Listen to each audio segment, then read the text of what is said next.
距离欧盟就是否对中国电动汽车加征关税进行最后表决仅剩1周时间，中国商务部部长王文涛已经在欧洲展开密集行程。19号，王文涛将与欧委会执行副主席兼贸易委员东布罗夫斯基斯举行会谈，就欧盟对华电动汽车反补贴案进行磋商。中方呼吁欧方切实拿出诚意和行动，如果欧委会一意孤行，将采取必要措施，坚决捍卫中国企业和产业的合法权益。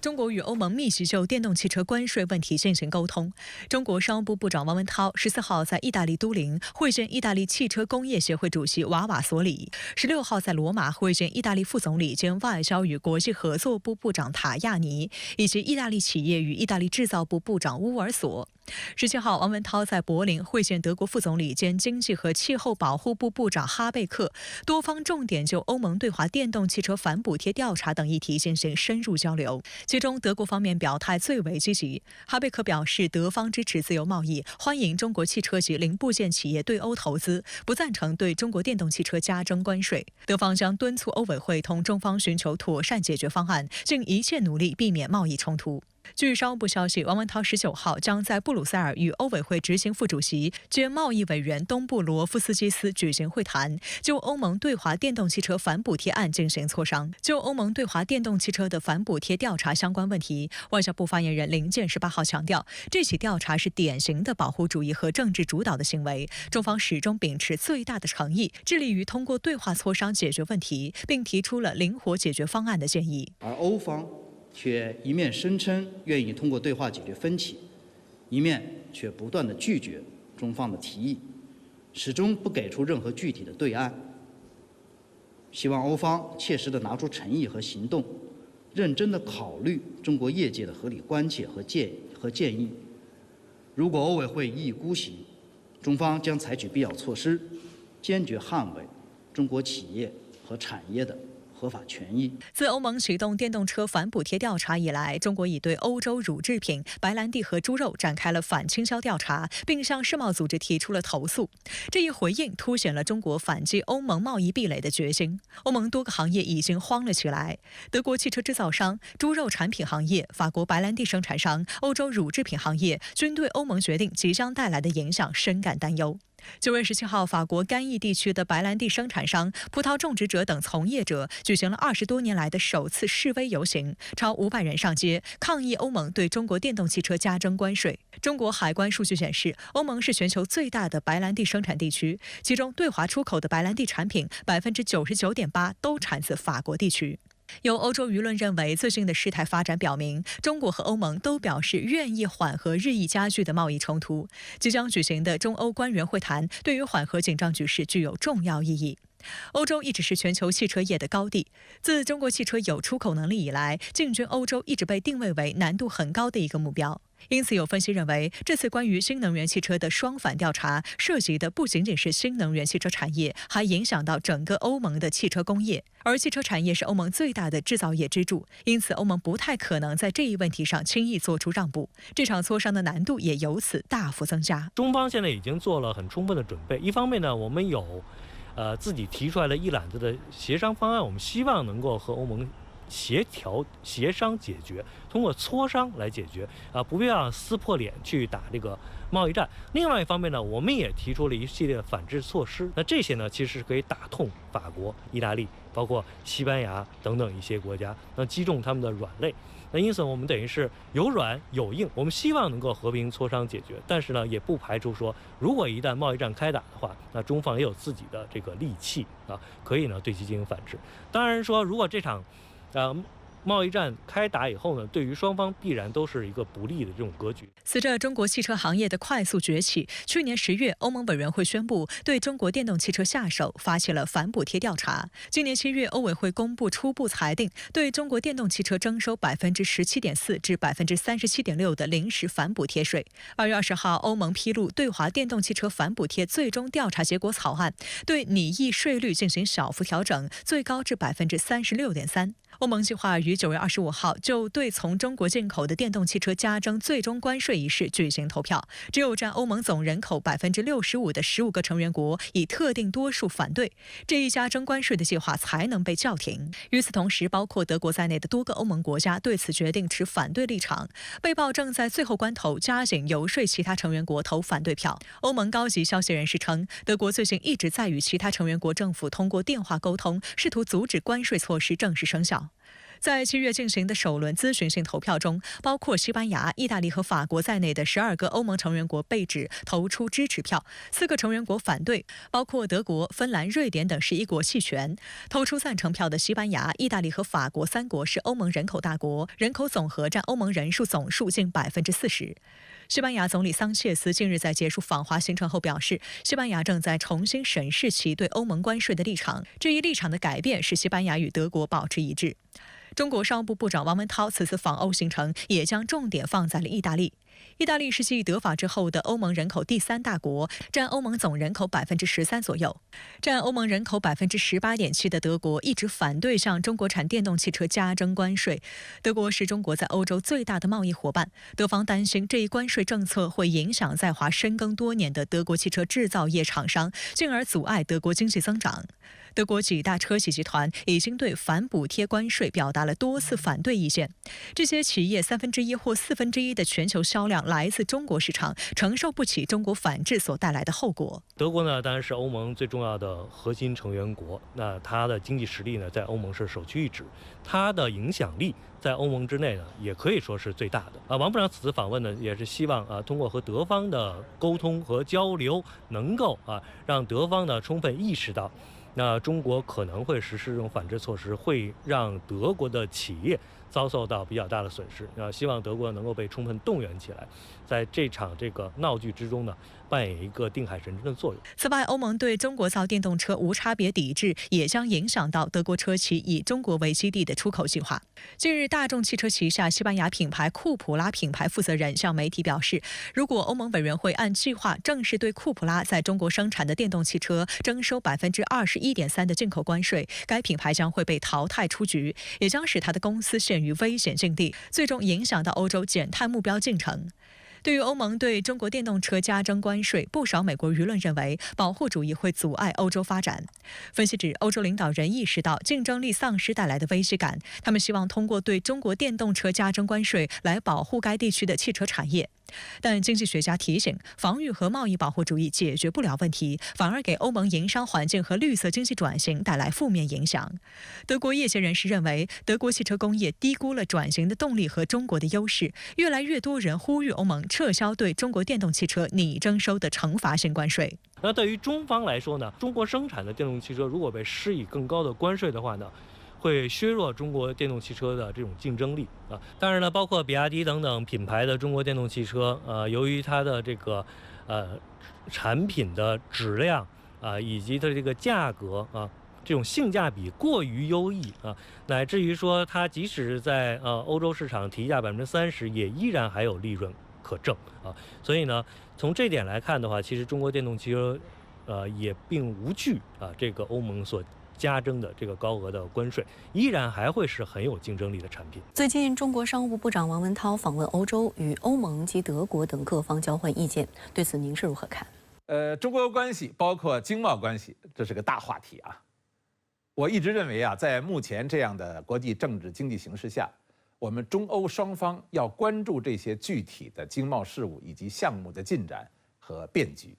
但是更需要对中欧关系，包括经贸关系，有一个宏观的整体的把握。中欧关系和中美关系不同，尽管呢中欧和中美之间都是合作是唯一正确选择，但是美国近来对中国有一种特殊的病症，这就是修昔底德定律，或者叫修昔底德陷阱。美国总是觉得中国成长这么快从来就没有一个大国的综合实力和美国这么越走越近，而美国自己的事情又办得不怎么好，所以呢，美国就感到了明显的压力。他觉得中国好像是在跟他争霸，这就凸显出了美国的焦虑。而欧洲和中国之间基本没有这个障碍，完全可以避免所谓什么泛政治化加征关税这类的干扰。中欧关系还具有一种和中美关系的特殊的互动效应。欧洲和美国关系的特殊性是在于他们与生俱来的这种相亲相近、相互合作以及相互影响。而且呢，欧洲和美国的互动是相对平等的，不同于日美关系等等。和中美关系共同点比较多。中俄关系如果发展得好的话，那就可以更加有利于中美正确相处之道的构建。而且我们三者呢有相得益彰的可能。中俄关系上述特点呢是中欧关系的特殊优势，也是双方在百年变局动荡加剧的形势下呢，依然能够大有可为的重要基础。这些呢，就是中欧之间应该具有的正确的战略认知，是中欧关系的第一粒纽扣。中国人常说呀，不谋全局者不足以谋一域，不谋万事者不足以谋一时。而这次呢，王部长和欧洲各方就欧盟对中国电动车反补贴调查后的新税率等具体事项的协商，也理应从这样的宏观高度和广度予以把握。美国近日再次宣布向中国台湾地区出售武器，严重违反一个中国原则和中美3个联合公报，严重干涉中国内政，严重损害中国主权和领土完整。依据《中华人民共和国反外国制裁法》，中方决定自9月18日起，对美国内华达山脉公司、遥感舵公司、立方公司、S3航空防务公司、特科姆公司、文本矿公司、扁平地球管理公司、ACTE 联邦公司、埃克索维拉公司等9家企业采取反制措施。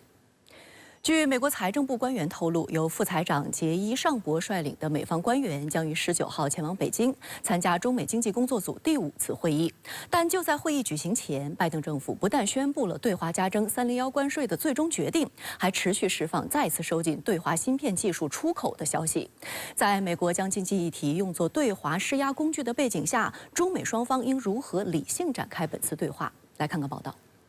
美国财政部官员的消息称，杰伊·尚博率领的一众美国高级官员，包含美联储官员，19号和20号将与中国官员在北京举行会谈。去年9月，为落实中美两国元首巴厘岛会晤重要共识，推动中美关系回暖，中美双方商定成立经济领域工作组，包括经济工作组和金融工作组，加上此前美国商务部长雷蒙多访华期间宣布成立的中美商业问题工作组，中美两国当前在经贸领域共有3个工作组。中美经济工作组会议是中美经济沟通渠道的重要一环。19号即将举行的会议为中美经济工作会议的第5轮。从去年10月24号以视频方式举行第1次会议到现在，中美经济工作组保持着每1到2个月就沟通一次的高频率。舆论指出，两国高层官员定期会晤的目的是在中美这2个世界最大的经济体全面竞争的同时，保持及时沟通，防止因误判而发生冲突。不过，尚博此行正值拜登政府宣布对中国进口产品大幅提高关税后不久，美国贸易代表办公室表示，其中大部分关税将于9月27号生效，包括对中国电动汽车加征100%的关税，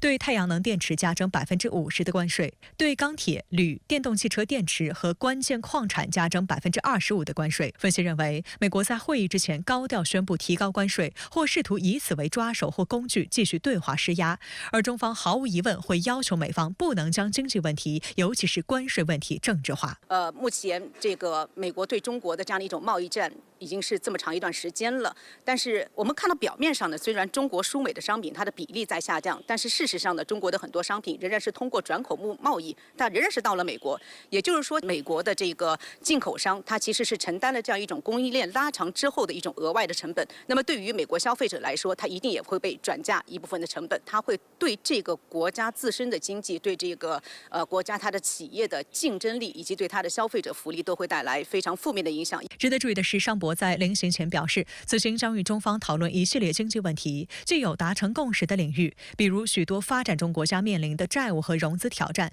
也有存在分歧的领域，特别是美国财政部长耶伦今年4月访华期间提出的所谓中国产能过剩议题。耶伦本月7号表示，现任总统拜登的任期明年1月结束后，他可能不再继续担任财长一职，但在此之前，他可能与中方官员再次会面。因此，有舆论认为，尚博此次再炒作产能过剩议题，是为为耶伦今年晚些时候访华，提前设置议题。事实上，中方今年以来多次针对美西方炒作所谓中国产能过剩议题表达坚决反对，强调美方所谓产能过剩不是市场定义下的结论，而是人为制造的虚假叙事，是美国搞保护主义、打压中国发展的又一例证。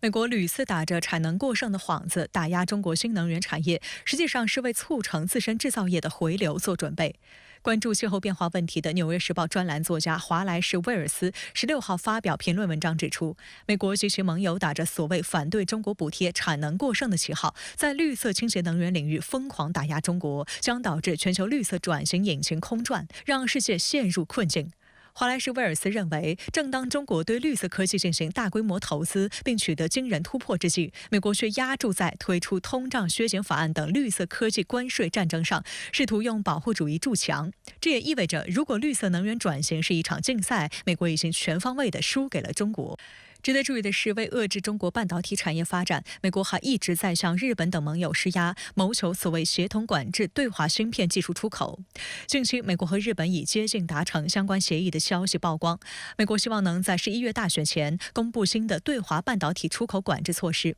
其中包括通过外国直接产品规则，迫使非美国企业必须首先申请出口许可证，才能向中国市场销售部分芯片制造工具。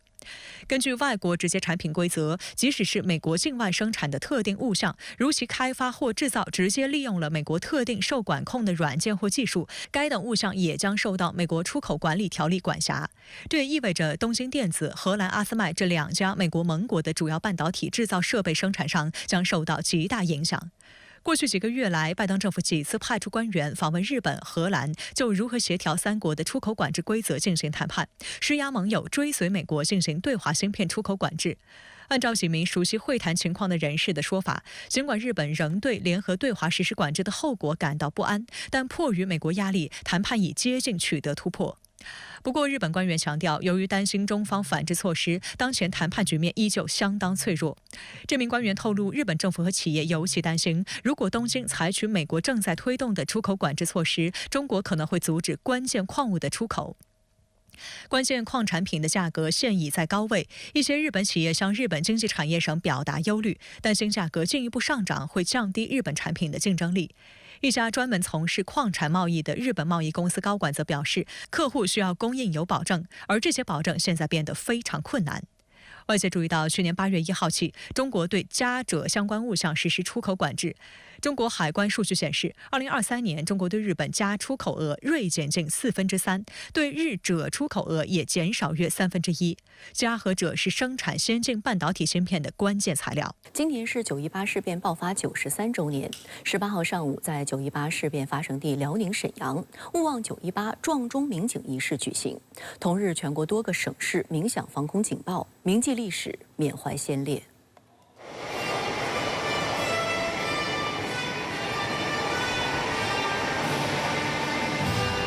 18号上午，勿忘9·18撞钟鸣警仪式在辽宁沈阳9·18历史博物馆的残历碑广场举行。各界人士代表撞响警示钟，14响钟声回荡在空中，寓意着中华民族14年抗日战争的艰辛历程。辽宁省全省14个城市同时拉响防空警报，火车、轮船、汽车鸣笛，警示人们铭记历史，勿忘国耻。这已经是连续25年在这里举办勿忘9·18撞钟鸣警仪式，警示后人勿忘历史，珍爱和平。全国各地也都举办纪念活动，在清华日军南京大屠杀遇难同胞纪念馆，社会各界代表撞响和平大钟，以此铭记历史，祈愿和平。上午10点40至11点03，深圳在全市进行防空警报示鸣。1931年9月18号晚10时许，侵华日军炸毁南满铁路柳条湖段，反诬中国军队所为，遂炮轰沈阳北大营，震惊中外的9·18事变爆发，点燃日军侵华战火。中国人民经过14年艰苦卓绝的斗争，最终取得了抗日战争的伟大胜利。硝烟散去，警钟长鸣。在侵华日军发动9·18事变93周年之际，多项历史物证展出，再次实证侵华日军罪行。18号，东北烈士纪念馆首次展出国家1级文物——侵华日军1939年满洲农业移民入植图。日本移民团利用军队的刺刀，通过强硬的收买手段，强占了东北百姓150多万公顷耕地。从图上可以清楚地看到，日本帝国主义侵占我国东北后，有计划、有组织的大规模向中国东北移民的详尽情况。中国这种移民这种方式那是要改变我们中国东北的人口的这种比例以此来达到彻底长期的侵占这个东北的这个目的。巴嫩当地时间周2下午，传呼机大爆炸引发的伤情仍在不断创新高。那么您对此有何特别观察？好的，主持人，那这是可以载入到国际冲突与军情攻击史的一个血腥恐怖战例。那么可以说让全球军情界人士都会倒吸一口冷气。那么这也是利用最先进的技术手段来完全掌控所谓的低端装备，发动的一场规模空前、战损惊人的奇特战例。它的杀伤力甚至已经不亚于常规的战士了。还有人说这是恍若007谍战片的惊悚场景走进了现实。那么当传呼机成为炸弹，有人的手臂被当场炸飞，有人面部被炸，有人在驾驶摩托车时突然栽落，还一度被误认为是中弹倒地。但是呢，请注意，谍战片中的惊险爆炸在现实中它被重复了几千回，几乎是在同一个时间窗口，在黎巴嫩、在叙利亚以及伊朗3国范围内同步炸响。所以这一次大规模的这个爆炸的规模、范围与强度可以说都创下了空前的记录。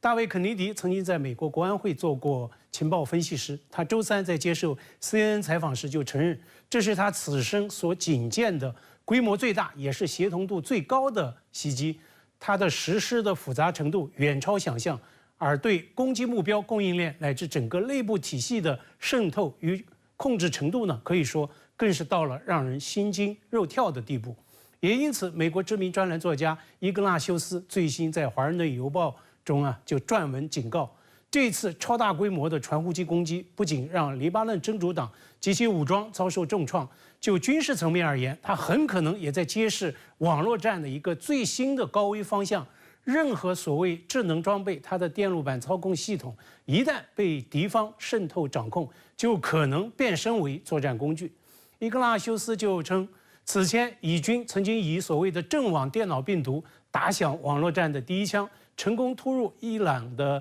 内坦兹核项目，令他的这个离心机系统完全失控，过热自毁。而最新的攻击就表明，当互联网走向万物互联的物联网时代，那么作为联网设备的手机、冰箱、电视、新能源车等等等等，这些都可能会像传呼机那样沦为被操控、被改造乃至被远程引爆的武器。因此对这一场史无前例的传呼机大爆炸攻击案，必须要高度的重视、深入的分析，尤其攻击它所带来的一系列的紧迫追问，国际社会尤其需要正视并且来作答。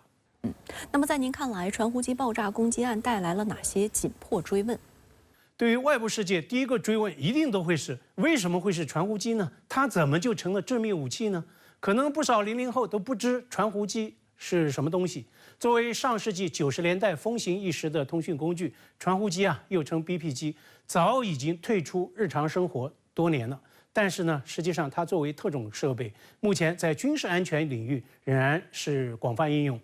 黎巴嫩真主党领导人纳斯鲁拉2月间就曾经专门发表讲话，他告诫真主党的成员要停用手机，因为呢，这种犹如氧气一般的存在，它已经沦为以色列的定位与追踪工具。他甚至举例说，不知道以色列特工在哪里的话，你就看看口袋里的手机吧。所以不但真主党成员要停用手机，妻儿们也要停用。而黎巴嫩真主党它的一个主要对策就是系统订购军用传呼机，以逃避所谓的定位追踪。那么传呼机它又是如何成为攻击炸弹的呢？最初曾经有推测说爆炸可能是因为锂电池过热引发，但是呢，这一可能性被技术专家排除了。锂电池热到爆，必然会让呼机热到人手难握、口袋难放的地步。因此呢，更大的一个可能性是黎巴嫩真主党的物料供应网络被渗透，而且是从硬件到软件的双重渗透。那么就硬件而言，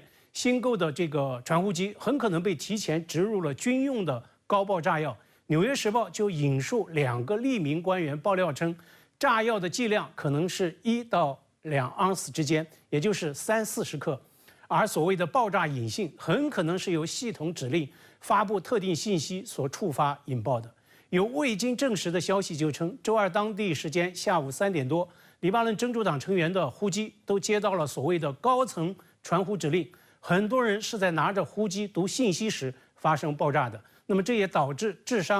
致残率特别高。据称呢，伊朗驻黎巴嫩大使他的呼机也发生爆炸了，他已经送院治疗，甚至有消息称这位大使很可能也要摘除一个眼球。所以啊，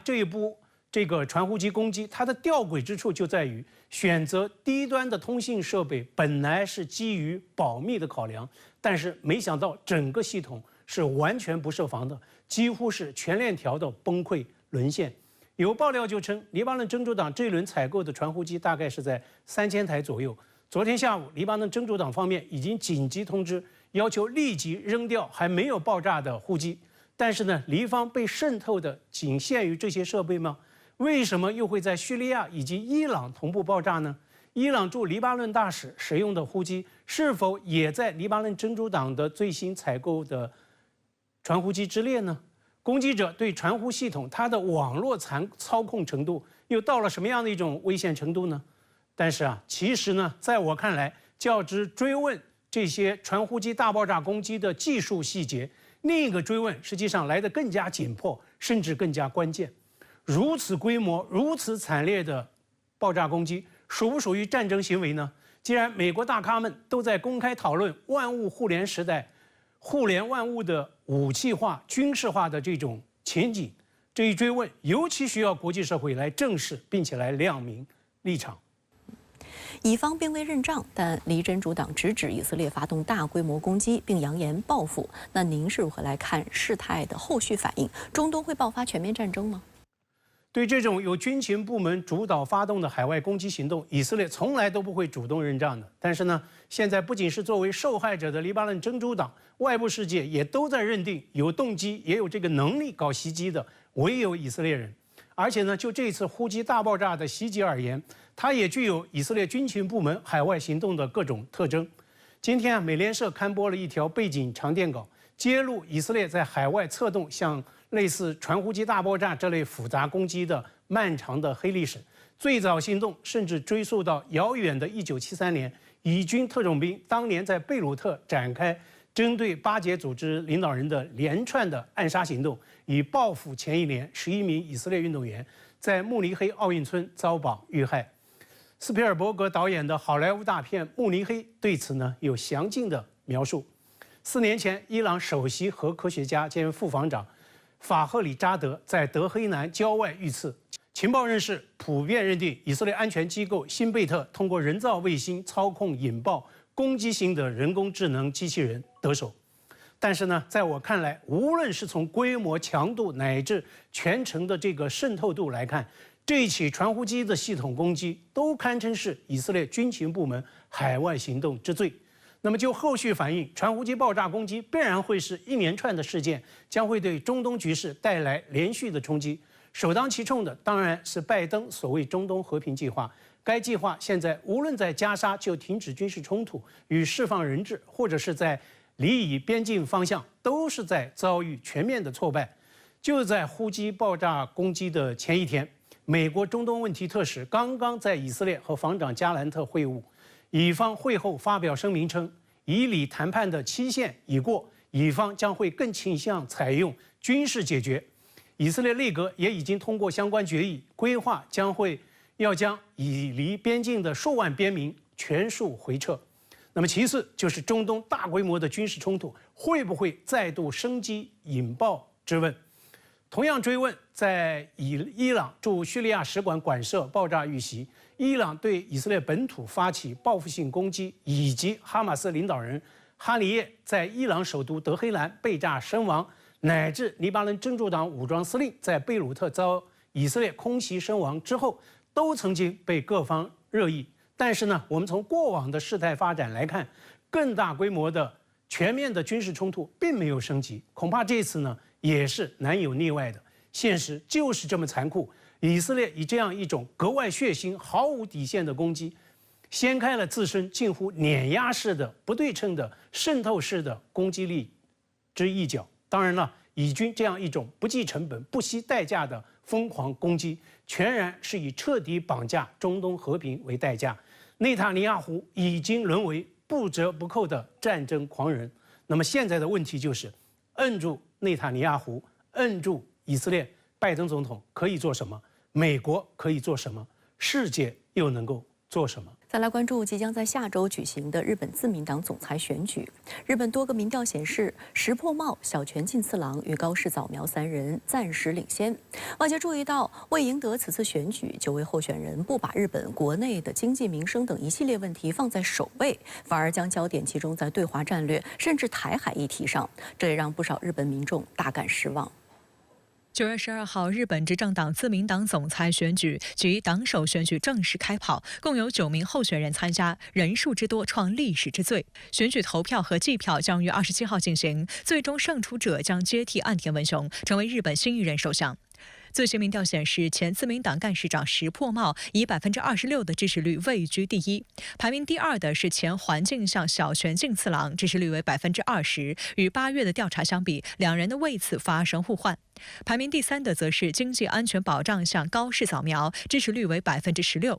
从支持者年龄层来看，小泉在39岁以下的年轻人中获得最多支持，而石破茂在40岁以上人群中的支持率最高。此外，无论是男性还是女性，支持石破茂的人所占比例都是最高的。不过，也有分析指出，距离选举还剩9天时间，加上约20%议员尚未决定把票投给谁，因此形势依然存在变数。根据日本的选举规则，9名候选人将争夺自民党国会议员每人1票的国会议员票，以及全国党员和党派盟友投票折合的地方票。这2种票各367张，合计734张。得票超过半数者胜出，否则将进行第2轮决选。由于当前各候选人的得票较为分散，外界普遍预计本次选举上演第2轮对决的可能性很大。那么这次日本自民党总裁选举竞争空前激烈，这一方面是受到黑金丑闻的影响。那么自民党内现在它的派阀相继宣布解散之后，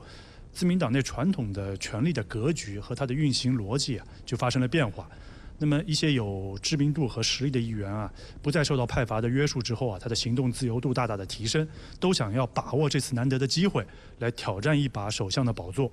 但这也带来一个副作用，就是自民党过去以派阀主导的格局被打破之后不同派系之间良性的政策竞争现在也趋于消失。那么原来大家还可以比拼政策，那么现在主要比拼的是知名度和人气，因为自民党内议员实际上着眼的是下一步的众议院的大选。外界注意到，为了能在激烈竞争中杀出重围，相关候选人纷纷选择在极右道路上斗狠，也让这次选举成为日本政治与社会长期右倾化的一次集中大爆发。私は国の究極の使命は国民の皆様の生命と財産を守り抜くこと、領土、領海、領空、資源を守り抜くこと、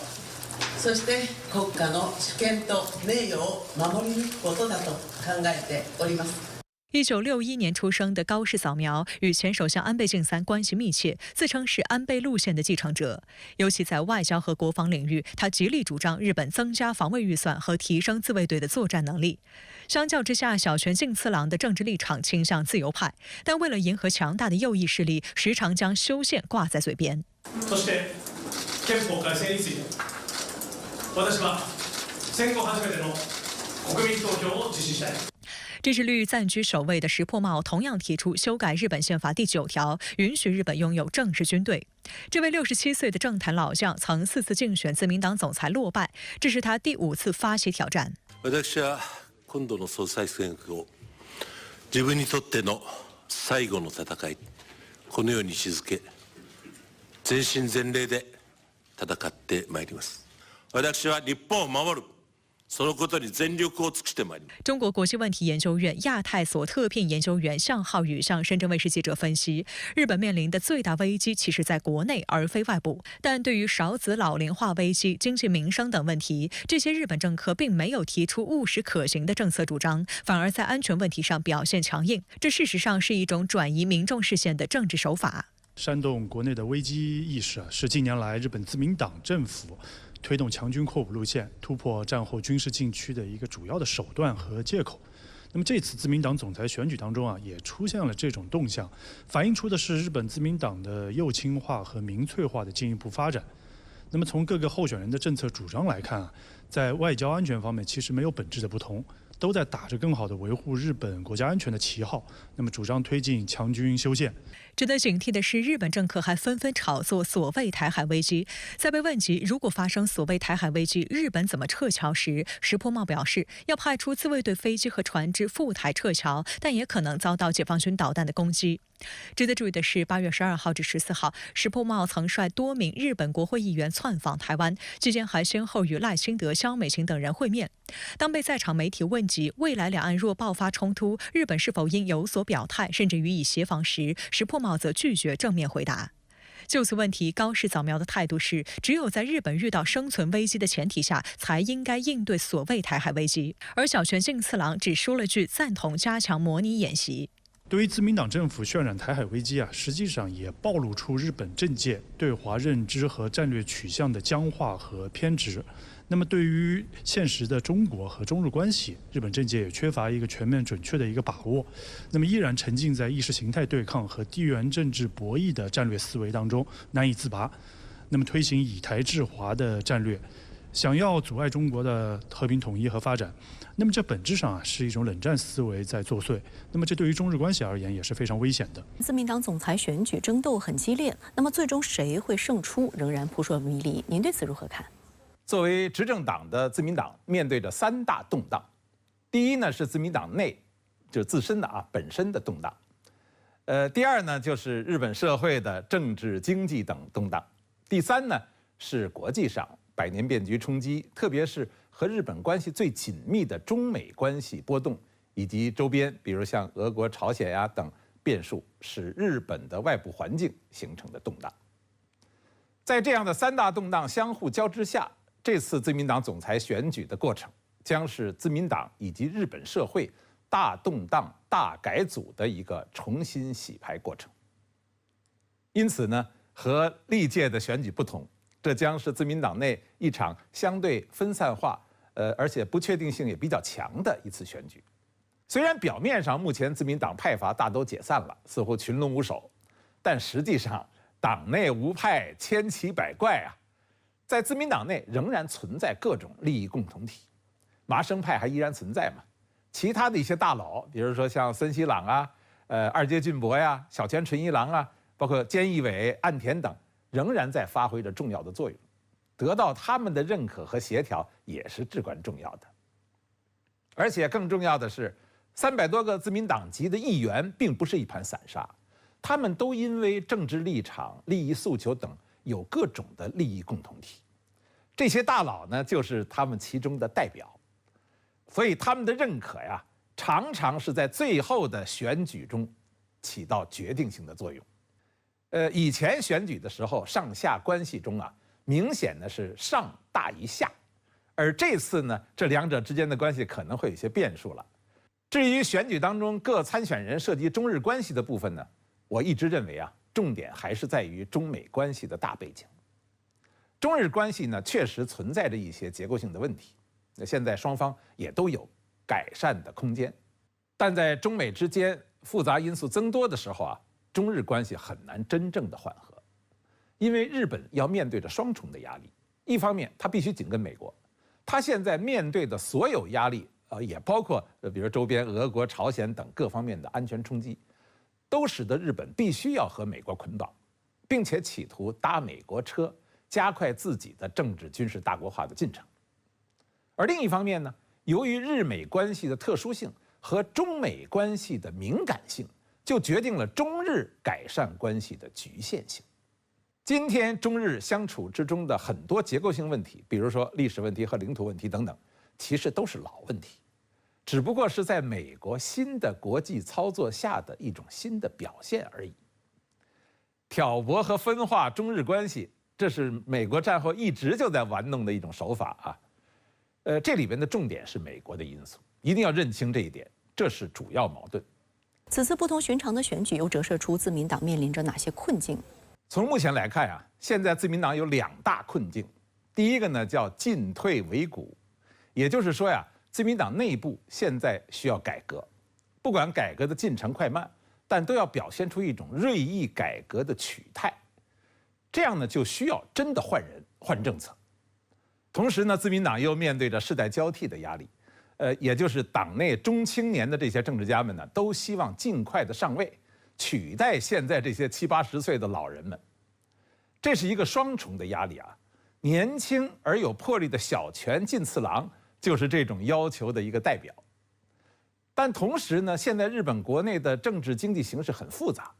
外部环境以及百年变局的各种变数啊等等，都需要更有经验、更具有稳定性的政治领袖。于是呢，资历最老、经验丰富的石破茂就成了很多民众支持的对象。这实际上是反映了自民党或者是日本在求改革进取还是求稳字当头之间的一个选择困境。在总裁选举中，这两种取向其实都是合理的、必要的，但取舍上确实是存在着一种进退维谷的困境。第二个困境呢，叫做上下不调，或者叫上下不一。这个呢是自民党选总裁的时候一直存在的问题。比如当年安倍和石破茂之间，2年前岸田和河野之间，以及这次小泉和石破茂之间。都存在着，就是自民党的基层地方党员以及社会一般舆论调查和自民党内上层，比如说380多个国会议员的选择不一致的问题。这个呢是由日本的国情以及政治体制、政治人物的性格等复杂的因素所决定的，不仅仅是派阀因素。但是呢，岸田辞选以及自民党面对的各种困境啊。今天呢，就对候选人提出了很现实的要求，民调太低不行，因为民调太低啊，就意味着靠选票为生的自民党会丢掉自己的饭碗。岸田不得已辞选下台，也就是因为民调太低嘛。